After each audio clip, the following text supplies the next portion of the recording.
শিক্ষক মহলের একাংশের অভিযোগ আপনি ভীষণভাবে নাকি শিক্ষক বিরোধী। মানে শিক্ষক বলতে আপনি ঠিক কাদের কথা বলছেন বলুন তো?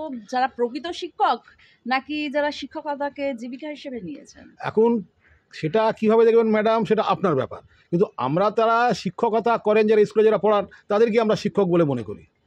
না না, ব্যাপারটা হলো গিয়ে স্কুলে দু রকমের শিক্ষক রয়েছেন। একদল আছেন যারা শিক্ষকতাকে ভালোবাসেন, যারা চান যে জাতি তৈরি হোক তথা দেশ গড়ে উঠুক।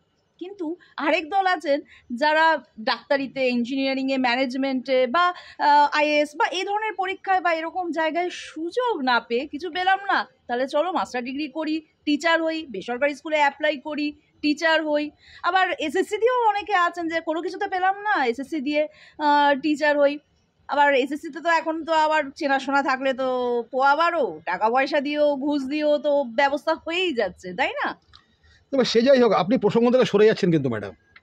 না না, প্রসঙ্গ থেকে কেন সরবো? আমি প্রসঙ্গতেই ঢুকছি। আপনি যে বলছেন না আমি শিক্ষক বিরোধী, সেটা তো আমাকে জানতে হবে আপনি কেন বলছেন।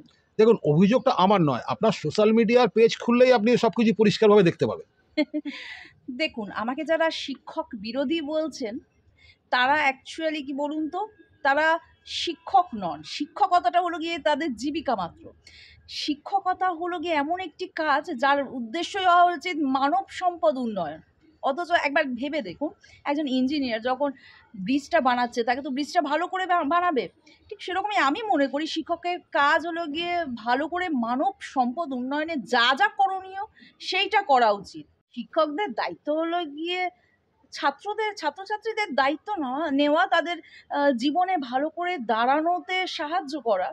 এখন সরকারি স্কুলে টিচাররা যারা শিক্ষকতা করেন তারা বলেন যে এই আমরা কন্যাশ্রীর কাজ করছি, সবুজ সাথীর কাজ করছি, আমরা মিড ডে মিলের কাজ করছি, তো আমাদের কাছে সময় থাকে না পড়ানো। তবে এটা তো মানবেন যে এই সরকারি পরিকাঠামোতে কন্যাশ্রী, সবুজ সাথী প্রকল্পের যে কাজগুলো হচ্ছে এগুলো শিক্ষার উপযুক্ত বা শিক্ষা সহায়তা করছে।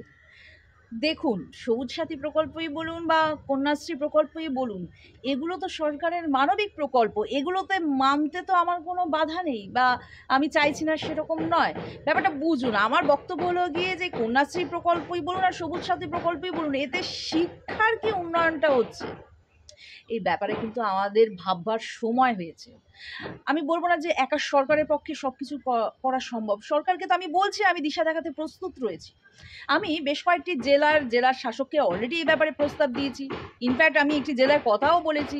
তাদের বক্তব্য যে স্কুলে অনেক কম্পিউটার দেওয়া হয়েছে, কিন্তু মুশকিলটা কোথায় জানেন তো? সেই কম্পিউটারগুলো ব্যবহার করানো কি শেখানো হচ্ছে?